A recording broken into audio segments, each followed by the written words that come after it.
सत श्री अकाल, नमस्कार। मैं हाँ दीपक भंडारी, तुसीं देख रहे हो D4 न्यूज़। पहला एक नज़र अज दीआं वड्डियां खबरां ते।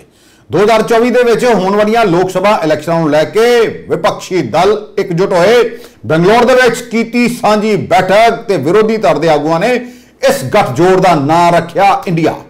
ਪ੍ਰਧਾਨ ਮੰਤਰੀ ਨਰਿੰਦਰ ਮੋਦੀ ਨੇ ਵਿਪਕਸ਼ੀ ਦਲਾਂ ਤੇ ਸਾਧਿਆ ਨਿਸ਼ਾਨਾ ਤੇ ਆਖਿਆ ਇਹ ਕੱਟੜ ਭ੍ਰਸ਼ਟਾਚਾਰੀਆਂ ਦਾ ਸੰਮੇਲਨ, इन्हां दा एक ही एजेंडा ना वही खाता जो परिवार कहे वही सही, इस करके इन्हां कोलों बच के रहो। पंजाब दे बीजेपी दे प्रधान सुनील जाखड़ ने मुख्यमंत्री भगवंत मान नूं कीता सवाल कि पुछया हुण कांग्रेस नूं सरकारी पार्टी आखीए जां फिर विरोधी पार्टी। बदमाशां ने डीएसपी ते थानेदार नूं मारियां गोलियां। बीजेपी नेता विजय सांपला ने कौमी SC कमीशन के चेयरमैन के अहुदे तो दिता इस्तीफा। पटवारी अमृतपाल सिंह रिश्वत लैंदा काबू, भ्रष्टाचार रोको एक्ट के तहत मामला दर्ज। हुण खबरां विस्तार दे नाल। बंगलौर दे विच विरोधी धिर दी सांझी बैठक के दूजे दिन मंगलवार नूं विरोधी धिर दे नेतावां ने गठजोड़ दा नां इंडिया रखिया। मतलब 2024 दियां आम चोणां दे विच NDA बनाम इंडिया इलैक्शन होएगा। विरोधी धिर वालों इंडिया का पूरा नाम I यानी कि इंडियन, N यानी कि national, D democratic, I inclusive ते A अलायंस दस्सिया गया है। बैठक के कांग्रेस के प्रधान मल्लिकार्जुन खड़गे ने आख्या कि सानू पता है कि सूबा पद्धर ते साडे चों कुछ लोकां च मतभेद हैं। उन्होंने यह भी आख्या कि यह मतभेद विचारधारक नहीं ने, ये मतभेद इन्ने वड्डे भी नहीं हैं कि असी आम आदमी ते मध्यम वर्ग, नौजवानों, गरीबां, दलितां, आदिवासियों ते घट गिनतियां दे हितां लई इन्हां नूं अपने पिछे ना रख सकदे होइए जिन्हां दे हक्कां नूं पर्दे दे पिछे चुपचाप कुचलिया जा रहा है। खड़गे ने आख्या कि बीजेपी ने लोकतंत्र दियां सारियां एजेंसियां ED ते CBI नूं खत्म करता है। साडे विच राजनीतिक भेद हो सकते हैं पर असी देश नूं बचाउण वास्ते इकट्ठे होकर लड़ांगे। इस तो पहला असी पटना च मिले सी जिथे 14 पार्टियां आईयां सन। अज इस बैठक दे विच 26 पार्टियां ने हिस्सा लिया। यह वेख के हुण NDA 36 पार्टियां दे नाल बैठक कर रहा है, पर मैनूं पता नहीं ये किहड़ियां पार्टियां ने, ये रजिस्टर हैगियां भी है नहीं। दूजे पासे राहुल गांधी ने आख्या कि अज देश की आवाज नूं दबाया जा रहा है। इंडिया ना इसलिए रखा गया था क्योंकि लड़ाई NDA ते इंडिया दे विच है। मोदी ते इंडिया दे विच ये आने वाले 2024 के इलैक्शनां की लड़ाई है। भारत के विचार से जो हमला हो रहा है, यह हमला बीजेपी करती पई है। बेरोजगारी वधन रही है तो अरबपतियों को फायदा हो रहा है जेडे कि मोदी के करीबी ने। बीजेपी की विचारधारा उनकी सोच के खिलाफ है। वो देश पर आक्रमण कर रहे हैं, बेरोजगारी फैल रही है, देश का पूरा धन चुने हुए लोगों के हाथ में जा रहा है। और इसलिए जब हम डिस्कशन कर रहे थे, हमने अपने आप से सवाल पूछा, लड़ाई किसके बीच में है? ये लड़ाई ऑपोजिशन और बीजेपी के बीच में लड़ाई नहीं है। देश की आवाज को दबाया और कुचला जा रहा है। ये देश की आवाज के लिए लड़ाई है और इसीलिए ये नाम चुना गया, Indian national developmental inclusive alliance. मतलब इंडिया। लड़ाई NDA और इंडिया के बीच में है, नरेंद्र मोदी जी और इंडिया के बीच में है, उनकी विचारधारा और इंडिया के बीच में है। आप जानते हो, जब भी कोई हिंदुस्तान के सामने खड़ा होता है, इंडिया के सामने खड़ा होता है, तो जीत किसकी होती है कहने की ज़रूरत भी नहीं है। मैंने कहा दूसरी मीटिंग है, इसके बाद हमारी मीटिंग महाराष्ट्र में होगी और हमने निर्णय लिया है, सब ने निर्णय लिया है कि अब हम एक एक्शन प्लान तैयार करेंगे जहां हम एक साथ मिलकर देश में हमारी विचारधारा के बारे में और जो हम देश के लिए करने जा रहे हैं उसके बारे में बोलेंगे। थोड़ा मैं अंग्रेजी में बोल देता हूँ। It's an honor for me to come here in this meeting. I'd like to welcome all the senior leaders from the opposition. I'd like to welcome the press. The idea of India is being attacked today. It is being attacked by the ideology of the BJP. The wealth of India is being snatched from the millions and millions of Indians and being handed over to a few business people who are close to the Prime Minister and to the BJP. Unemployment is spreading, prices are rising, and this is what the fight is about. The fight is about two different ideas of India. And while we were having this discussion, this name frankly emerged from the discussion because we asked ourselves, what is the fight? Who is the fight between? And we realized the fight is not between two political formations. The fight is a fight to defend the idea of India. And that is why we came up with the name Indian National Developmental Inclusive Alliance, which also happens to stand for India. And what we are doing here as a group is we are defending the Indian Constitution. We are defending the voice of the Indian people. We are defending the idea of our great country, the idea of India. You know what happens to anybody who opposes or tries to fight the idea of India. You can look in our history and you will see that nobody has been able to fight the idea of India. So I don't need to go into who is going to win this fight. This is a fight between the idea of India and the idea of the BJP. This is a fight between India and the BJP. It is a fight between India and Mr. Narendra Modi. इस दौरान दिल्ली के मुख्यमंत्री ते आम आदमी party के convener Arvind Kejriwal ने आख्या कि प्रधानमंत्री नरेंद्र मोदी ਨੂੰ पिछले 10 ਸਾਲਾਂ ਤੋਂ देश ਤੇ ਰਾਜ ਕਰਨ ਦਾ ਮੌਕਾ ਮਿਲਿਆ ਤੇ ਉਹਨਾਂ ਨੇ ਦੇਸ਼ ਦੇ ਲਗਭਗ ਹਰ ਖੇਤਰ ਨੂੰ ਪੂਰੀ ਤਰ੍ਹਾਂ ਬਰਬਾਦ ਕਰ ਦਿੱਤਾ ਹੈ। ਉਸਨੇ ਲੋਕਾਂ ਦੇ ਵਿੱਚ ਨਫ਼ਰਤ ਪੈਦਾ ਕੀਤੀ ਹੈ। ਕੇਜਰੀਵਾਲ ਨੇ ਆਖਿਆ ਕਿ ਦੇਸ਼ ਦੀ ਅਰਥ ਵਿਵਸਥਾ ਡਾਵਾਡੋਲ ਹੋ ਰਹੀ ਹੈ, ਮਹਿੰਗਾਈ ਇੰਨੀ ਹੈ ਕਿ ਹਰ ਖੇਤਰ ਦੇ ਵਿੱਚ ਬੇਰੁਜ਼ਗਾਰੀ ਹੈ। ਹੁਣ ਮੈਂ ਸੋਚਦਾ ਕਿ ਸਮਾਂ ਆ ਗਿਆ ਕਿ ਇਸ ਦੇਸ਼ ਦੇ ਲੋਕ ਇਸ ਤੋਂ ਛੁਟਕਾਰਾ ਪਾਉਣਾ ਚਾਹੁੰਦੇ ਨੇ, ਇਸ ਲਈ ਸਭ ਨੂੰ ਇਕੱਠੇ ਹੋਣ ਦੀ ਲੋੜ ਹੈ। सभी मुख्यमंत्रीगण और देश की 26 पार्टियों के सभी सीनियर नेतागण, आज हम सब लोग 26 पार्टियां बेंगलोर में यहाँ पे एकत्रित हुए। ये दूसरी मीटिंग थी। पटना में 16 पार्टियां इकट्ठी हुई थी, तो ये अच्छी बात है कि कुनबा बढ़ रहा है। आज से 9 साल पहले इस देश के लोगों ने नरेंद्र मोदी जी को भारी बहुमत देके जिताया था। इन 9 साल के अंदर उनके पास मौका था, वो देश के लिए बहुत कुछ कर सकते थे, लेकिन इन 9 सालों में उन्होंने एक भी सेक्टर ऐसा नहीं है जिसमें हम कह सकें कि तरक्की हुई है। हर सेक्टर को बर्बाद करने में उन्होंने कोई कसर नहीं छोड़ी। सबसे बेस्ट तो है आप सेकंड क्लास की रेलवे की टिकट लेके किसी भी ट्रेन में चढ़ जाइए, आपको पता चल जाएगा कि आज से 4-5 साल पहले रेलवे ठीक ठाक चला करती थी। आज पूरी बर्बाद कर दिया इन लोगों ने रेलवे।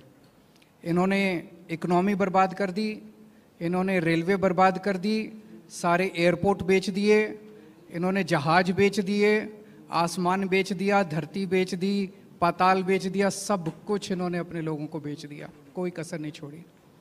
आज देश में हर आदमी दुखी है, युवा दुखी है, किसान दुखी है, मजदूर दुखी है, व्यापारी दुखी है, इंडस्ट्रियलिस्ट दुखी है, गृहिणी दुखी है। ऐसा कौन सा व्यक्ति है जो दुखी नहीं है? तो आज ये 26 पार्टियां हम सब लोग अपने लिए एकत्रित नहीं हुए। हम देश को एक तरफ बचाना है, जिस तरह से पूरे देश के अंदर नफरत फैलाई जा रही है उससे बचाना है, और दूसरी तरफ एक नए भारत का सपना लेके हम सब लोग इकट्ठे हुए हैं, जिसमें हर युवा को रोजगार मिलना चाहिए, हर गरीब बच्चे को अच्छी शिक्षा मिलनी चाहिए, हर बीमार आदमी को अच्छा इलाज मिलना चाहिए।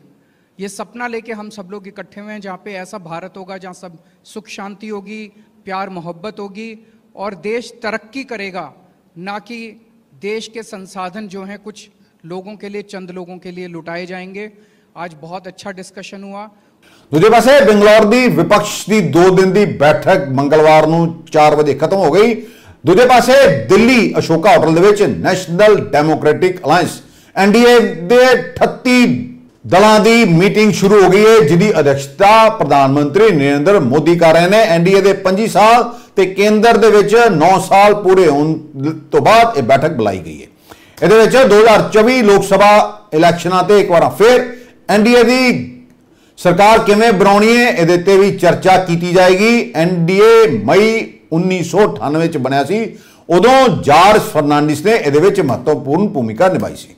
प्रधानमंत्री नरेंद्र मोदी ने आख्या कि बंगलौर दे विच 2024 लोक सभा इलैक्शन दे लई 26 पार्टियां इकट्ठियां हुई हैं। देश की जनता कह रही है यह तां कट्टर भ्रष्टाचारी सम्मेलन हो रहा है, इन्हां दा लेवल कुछ हो रहा है तो प्रोडक्ट कुछ हो रहा है। इन्हां दा एक ही एजेंडा, ना खाता ना बई, जो परिवार कहे वही सही।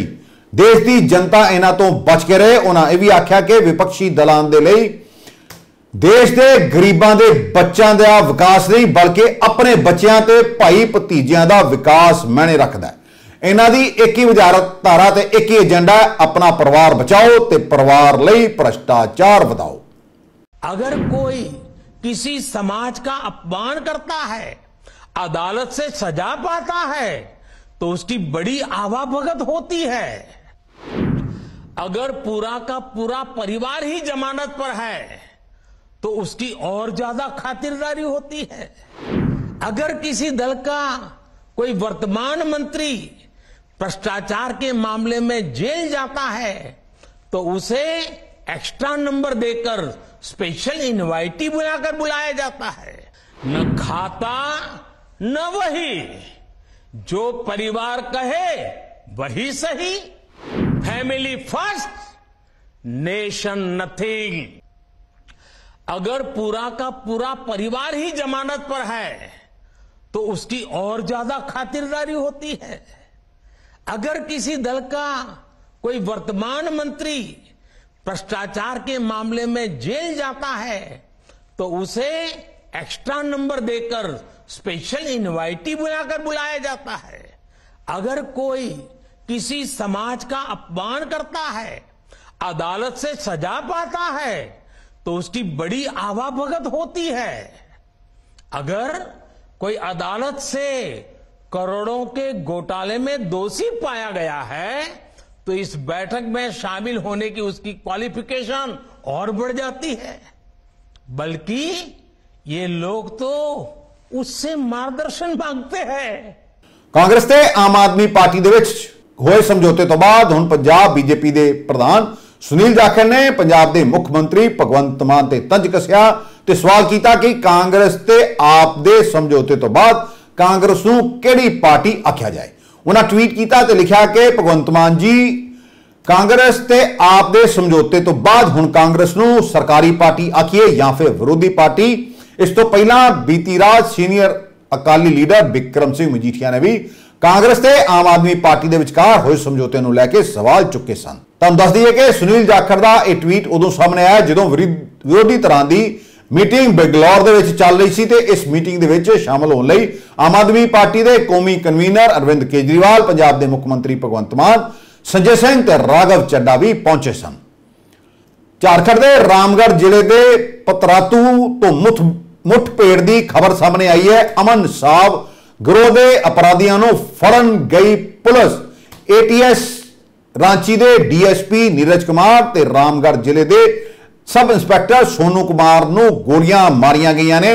इस दौरान दोने जख्मी हुए ने। जिले के एसपी पीयूष पांडे ने दस्या कि गुप्त सूचना के आधार पर एटीएस की टीम छापा मार पहुंची सी।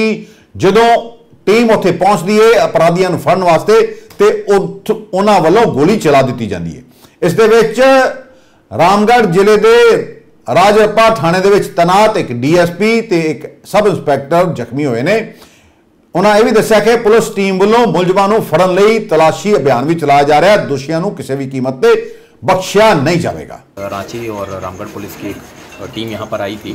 उसमें रेड के दौरान जब उस अपराधी को पकड़ने की कोशिश की गई तो थाने से करीब 4 किलोमीटर दूर दारीडी गांव के नज़दीक जो घटना स्थल है वहाँ पर उसको पकड़ने की कोशिश की गई। तो पुलिस को देख के उन उक्त अपराधियों ने पुलिस पर इंडिस्क्रिमिनेट फायरिंग स्टार्ट कर दी और उस क्रम में ATS के DSP नीरज जी को पेट में गोली लगी और रामगढ़ पुलिस के सब इंस्पेक्टर जो अभी रजरप्पा थाने में पोस्टेड हैं सोनू साव, उनको भी गोली जांग से छूते हुए निकली है।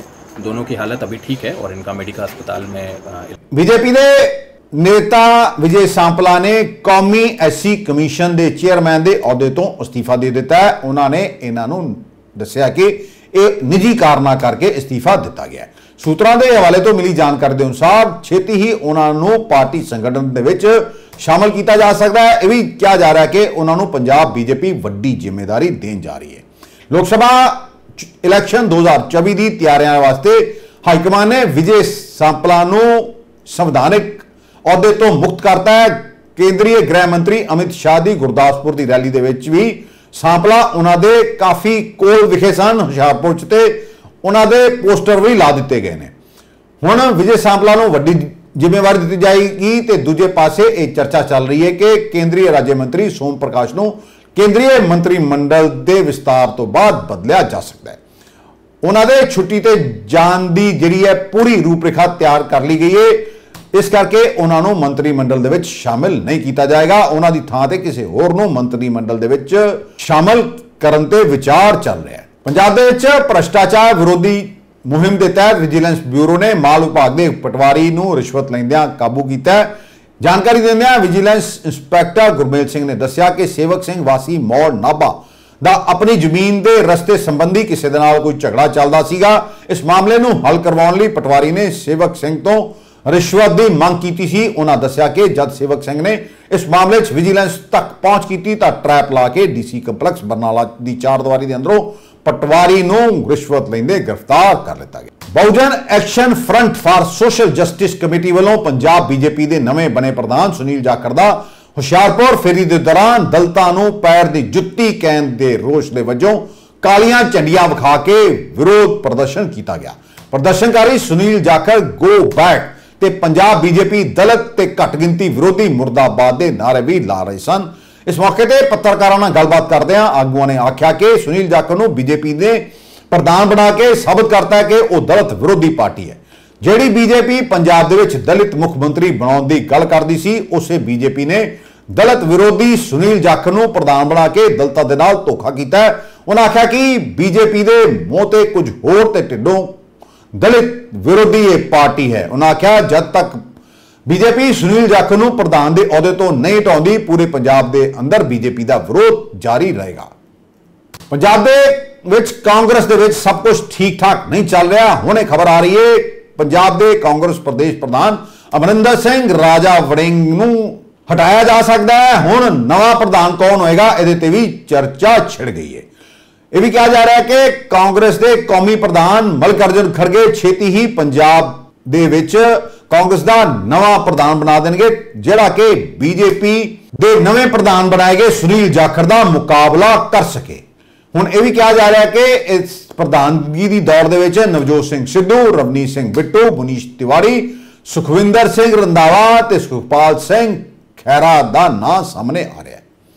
अगले बस इन्ना ही, कल तुहाडे नाल फिर रूबरू होवांगे। तद तक तुहानूं इजाजत। सत श्री अकाल, नमस्कार।